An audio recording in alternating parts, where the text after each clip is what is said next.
नमस्कार, मैं हूं आपके साथ कविता राणा। 15 जुलाई से लेकर 12 अगस्त तक क्या मौत तांडव करते हुए पूरी दुनिया को दिखेगी? आज ये सवाल इसलिए है क्योंकि युद्ध की सुलगती चिंगारी में अगर ईरान, इजराइल, अमेरिका झुलस चुके हैं तो वहीं अपने खुद के देश यानी कि भारत में भी आग लगी हुई है। बीते कुछ दिनों से जगह जगह हो रहे अग्निकांड में मौत तांडव करते हुए साफ नजर आ रही है। ताजा उदाहरण दिल्ली का मालवीय नगर अग्निकांड है। सोचने की संकरी गलियों में मौजूद फ्लाइश होटल में जैसे ही आग लगी, धुआं धुकर पूरी बिल्डिंग जल गई और आग की इन्हीं लपेटों में 21 जिंदा लोग पूरी तरह से जल गए। हालांकि इस अग्निकांड से खौफ से लोग बाहर आए नहीं थे कि अगले ही दिन बिहार के मुजफ्फरपुर में आग ने 5-6 मरीजों को अपनी चपेट में ले लिया। उत्तर प्रदेश के नोएडा और फिर मध्य प्रदेश के इंदौर में भी आग ने फ्लैट और शोरूम पूरी तरह से जलाकर खाक कर दिए। 3 दिनों के अंदर अंदर अग्निकांड की 4 भयानक घटनाओं ने लोगों में एक दहशत पैदा कर दी है। जहन में देखिए सवाल ही उठने लगे हैं कि अचानक से ऐसा क्या हो गया है कि जहां देखो वहां से आग लगने की घटनाएं सामने आ रही हैं।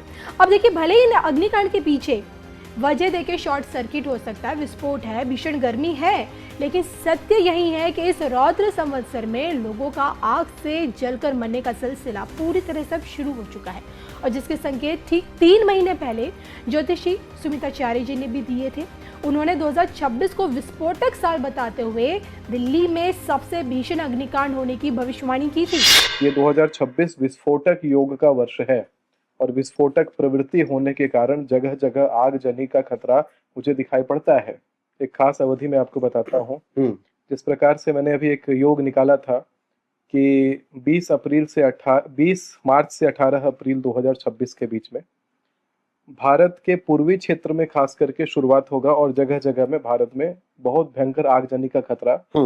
और कुल रूप से देखा जाए तो 2026 में 1500 लोगों का सामूहिक रूप से आग में जल करके मृत्यु को प्राप्त करने का खतरा दिखाई पड़ता है। और यही आपने देखा कि ये सच हुआ कि अभी छत्तीसगढ़ के शक्ति जिले में आग लगता है बहुत जबरदस्त। वहां पर लगभग 40 घर तबाह होते हैं। शक्ति जिले के बाद रायपुर में आग लगता है, उसके बाद लखनऊ में आग लगता है। लखनऊ वाला जो आग है वहां पर तकरीबन 1000 घर तबाह होते हैं। गाजियाबाद में आग लगता है, वहां पे तकरीबन 700-800 घर तबाह होते हैं।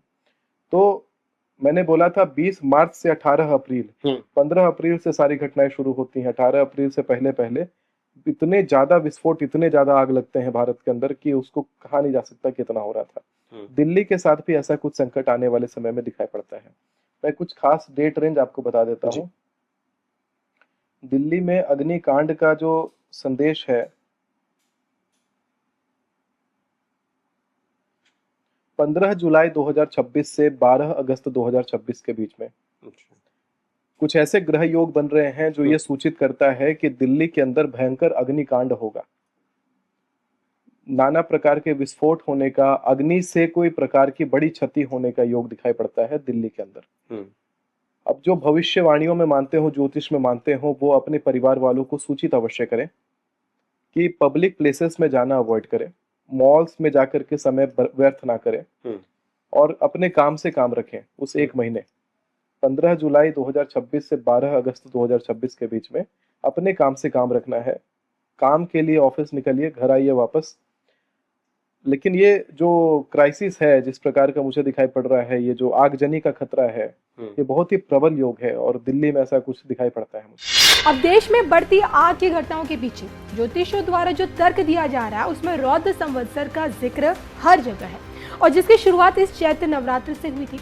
बताया जाता है कि ज्योतिष शास्त्र में रौद्र शब्द भगवान शिव के उग्र रुद्र स्वरूप का प्रतीक है और इसमें अग्नि तत्व और उग्र ऊर्जा का प्रभाव अत्यधिक सक्रिय रहता है और जिसके परिणाम स्वरूप बार बार अग्निकांड, गर्मी, विस्फोट जैसी घटनाओं का सामना करना पड़ता है आम जनमानस को। हालांकि ज्योतिष के दूसरे पहलू को देखते हुए दावा यह भी किया जा रहा है जब मंगल की ऊर्जा अधिक सक्रिय हो और गुरु जैसे बड़े ग्रह की शुभता कमजोर हो तो देश दुनिया में अग्निकांड, दुर्घटनाएं, तनाव, प्राकृतिक असंतुलन जैसी घटनाएं सामने आती हैं। और यही कारण है कि साल 2026 में मौसम के मिजाज में भी लगातार उतार चढ़ाव बना हुआ है और देश के कोने कोने से अग्निकांड जैसी खबरें फिलहाल सामने आ रही है। 100 बात की देखिए एक बात निकल कर ये सामने आती है कि बैक टू बैक हो रहे अग्निकांड से लोग दहशत में हैं। लेकिन क्या ये सिलसिला आगे भी चलता रहेगा और क्या राजधानी दिल्ली को अभी और भीषण अग्निकांड देखना बाकी है और क्या इन अग्निकांड जैसी परिस्थितियों के पीछे ज्योतिष कारणों पर यकीन किया जा सकता है या फिर ये सब एक संयोग है? इस पर आप क्या सोचते हैं? कमेंट करके बताइएगा जरूर।